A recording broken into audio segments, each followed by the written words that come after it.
I have a ton of non-Trump news to discuss with you today. And in a moment, we're going to be focusing in on Arizona and the Senate race that's going on in Arizona. But before I do that, I want to talk about the Senate more broadly a little bit.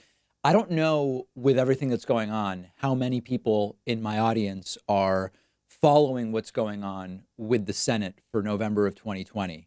But it is increasingly clear that if we all come together, if we do the hard work, if we do the phone banking, if we get out there and vote, there is a realistic shot that Republicans could lose control of the Senate in November. Now, a year ago, when we were talking about this, I was mostly saying it's like a 5% chance. I mean, Democrats could take the Senate, but really, we're probably going to have to wait until 2022 to see Republicans lose control of the Senate. And then 6 months ago, things had shifted a little bit. I did a segment pointing out it's in play.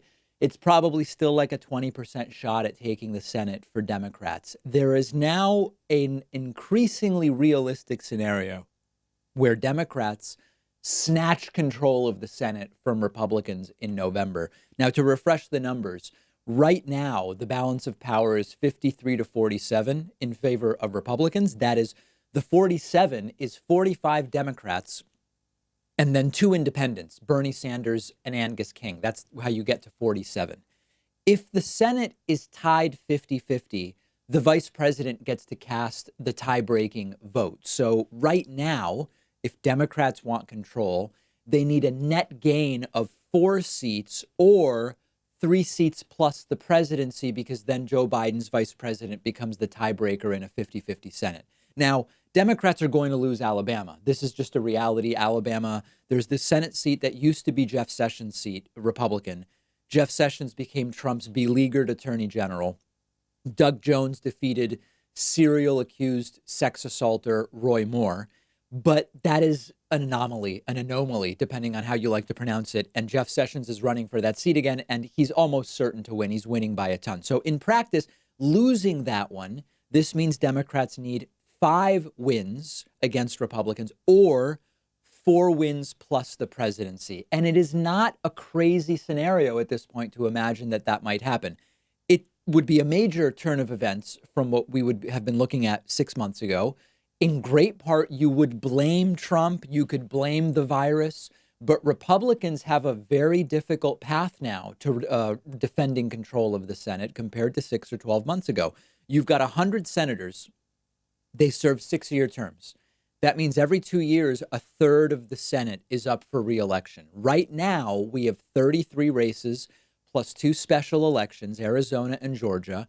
And of those 35, Republicans have to defend 23, whereas Democrats are only defending 12. In other words, Republicans have 23 seats they could lose, whereas Democrats have only 12 seats that they could lose. Now, I've already mentioned Alabama and Democrats. Almost certainly Democrats are going to lose that Alabama Senate seat.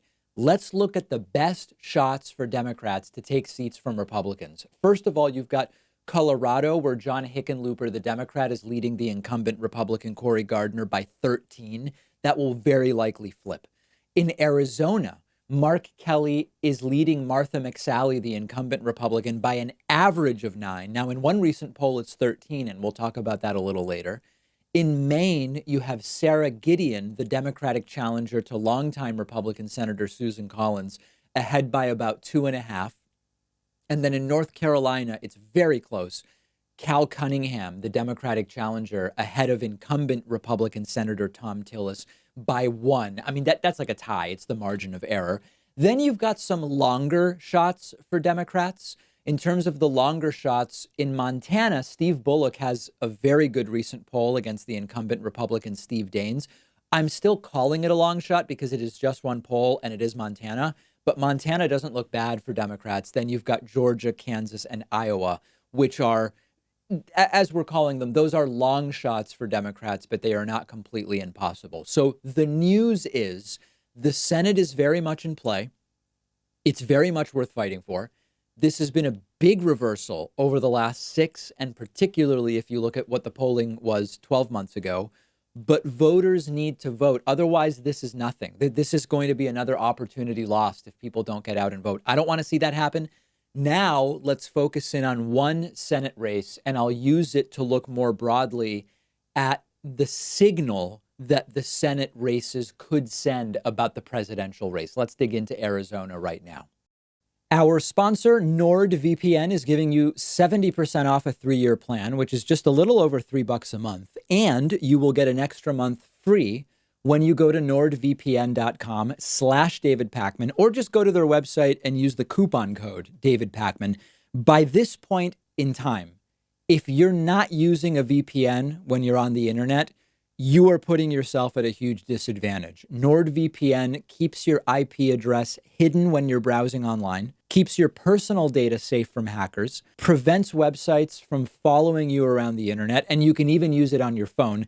There are many different VPN options out there, but NordVPN is the one I trust because they don't log your internet history. They use military-grade encryption, and they encrypt your data twice to double the anonymity. NordVPN is giving you 70% off a 3-year plan. That's just over $3 a month, plus an extra month free when you go to nordvpn.com/David Pakman. I've put a link right underneath the video, or just go to their website and use the coupon code David Pakman.